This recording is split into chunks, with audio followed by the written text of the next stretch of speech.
आणि आता राजकीय टॉप 9 बातम्या बघूयात। लोकसभा निकालानंतर भाजपमध्ये मोठे फेरबदल होणार। भाजपचे राष्ट्रीय अध्यक्ष जे.पी. नड्डांचा कार्यकाळ 6 जूनला संपणार। भाजपच्या राष्ट्रीय अध्यक्षपदासाठी विनोद तावडेंचं नाव चर्चेत। नव्या अध्यक्षांमुळे महाराष्ट्र भाजपमध्ये देखील फेरबदलांची शक्यता आहे। पंतप्रधानमंत्री आपले ध्यानस्थ बसले, आताच त्यांनी डोळे मिटलेत। डोळे मिटवून मोदींना शिवसेनेचा सोहळा दिसत असेल। संजय राऊतांचा मोदींना टोला।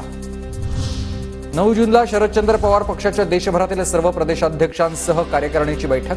10 जूनला पक्षाचा 25वा वर्धापन दिनही साजरा करणार। विधानसभा निवडणुकीच्या तयारीचे देखील संकेत।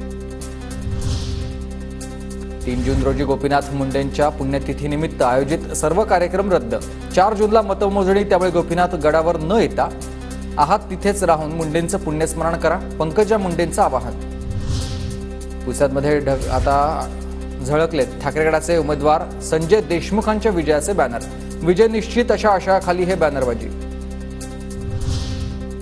जयंत पाटील हा डबक्यात पोहणारा मासा। गोपीचंद पडळकर यांची जत तालुक्यातल्या दुष्काळावरून ही टीका। अनेक वेळा अर्थमंत्री जलसंपदा मंत्री असूनही निधी दिला नाही, पडळकरांचा आरोप। सगळ्या एक्झिट पोलमध्ये पुण्यातून माझंच नाव दिसलं। 4 जूनला देखील एक्झिट पोलनुसार चित्र दिसेल। विरोधकांमध्ये मुळातच आत्मविश्वास राहिला नाही, मुरलीधर मोहोळांची टीका आहे। कालपासून पोल पाहून काही जण खुशीत, मात्र 4 तारखेला पुणेकरांचा निकाल येणार आणि पुणेकरांच्या निकालामध्ये पुण्याचा उमेदवार विजयी होईल। रवींद्र धंगेकर यांनी मुरलीधर मोहोळांना उत्तर देताना असं म्हटलं। नेहमी लोकांच्या संपर्कात असणारा आणि निवडणुकीमध्ये लोकांमध्ये जाणारा राजकारणी यामध्ये फरक आहे। गृहीत धरून केलेलं राजकारण जनतेला आवडत नाही।